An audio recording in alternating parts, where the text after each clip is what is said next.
G3T Channel TV back with Insider Gaming's latest article.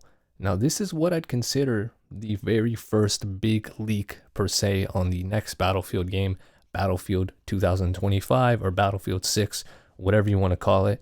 As you can see, our buddy Tom Henderson is back to his old ways talking about Battlefield. Now, the article title says EA's next game will also have a free-to-play Battle Royale. Now, this is how they pull you in. You might see this initially and think, oh my God, it's Jover, everything is ruined. But let's read further into the article and you'll see that there is some good stuff, supposedly, what seems to be good stuff in here, as well as a Battle Royale. We'll get to that in a second. Now, the beginning is just talking about, the history of Battlefield and what's been going on lately in the franchise. Not too important. But as you can see here, the next game will not be released until 2025. I feel like most people already saw that coming. And more importantly, they're aiming for a release date of October. Now, I feel like Battlefield 2042 and Battlefield 5 were both supposed to come out in October, but as we all know, those both got delayed a month into November, and that didn't do anything to help the game, even though DICE said it would. But we can see the real information here. This is the juicy stuff. So Insider Gaming has learned that the next title is taking somewhat of a back to its roots approach. Now, we've heard this in the past, so don't get the pitchforks out. I would not get hyped for this. I would just wait and see what happens. I think that's the approach the community needs to take at this point, with the likes of 64 player matches. Now, this is pretty interesting. 128 flopped in 2042, I would say.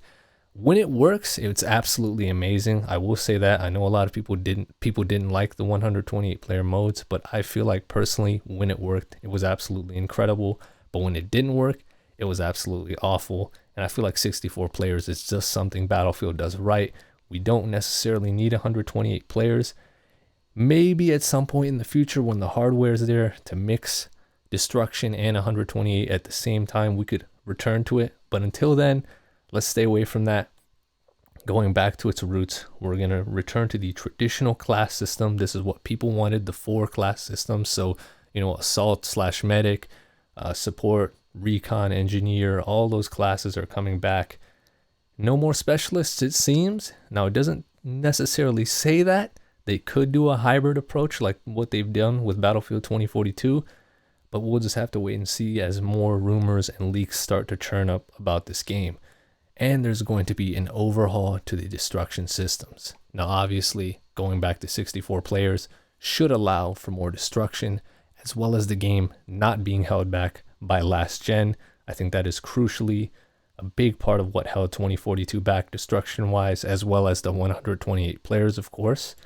But I think in the next upcoming season, we will probably see some destruction in Season 7. It seems like they're going to be reutilizing some Bad Company 2 assets for the new map, but we'll see what happens with that. And lastly, or not lastly, but the game is set around 2025 to 2030.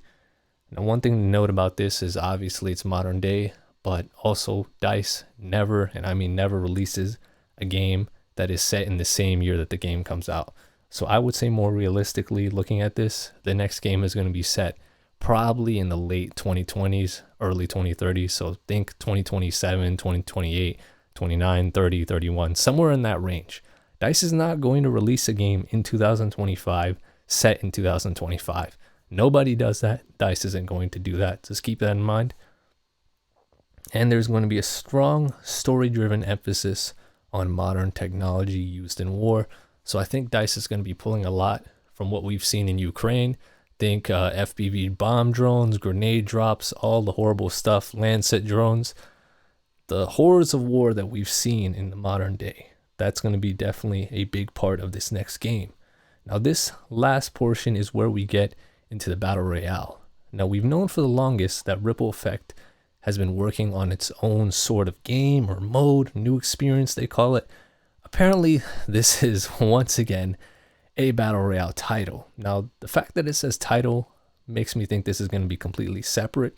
Maybe they'll release this earlier. Maybe Battlefield 2042 will only get to Season 8, and then to bridge the gap between the next game, they'll drop this Battle Royale. Maybe not. We'll see what happens. It's currently aimed to be a free-to-play Battle Royale, and it will follow a similar strategy to Call of Duty Warzone, So expect the typical Battle Royale nonsense. I will say I feel like Battle Royales are really played out. I mean, it's 2024.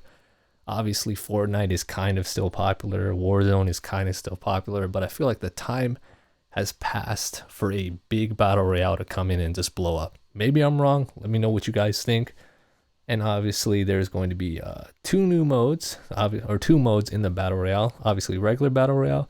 And then there's a mode called Gauntlet, which will see teams of players compete in objective-based modes with the lowest scoring team being kicked out after each mission, which sounds interesting. We'll see what happens. I'll give it a chance, but I'm not too big on Battle Royales, and I imagine many of you guys aren't as well. And then they just sort of have a joke here. You know, the news might come as a shock to some, but, you know, Battlefield games have Battle Royales in the past, but they were always behind a paywall. So maybe this will be successful. We'll see.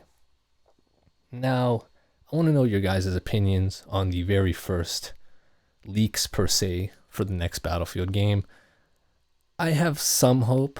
I'm not completely hopeless like many community members are. I think the foundation is there. Obviously, Marcus Leto left recently, so the whole story aspect of the next game is up in the air. We'll see what happens with that in Ridgeline Games. But I think the recipe for success is there. DICE just has to put the time in. EA has to allow them the time to develop these games. They cannot be rushing. DICE, please. DICE, please. EA, please do not rush this game. If they want to support 2042 longer, go ahead. But don't rush the new game.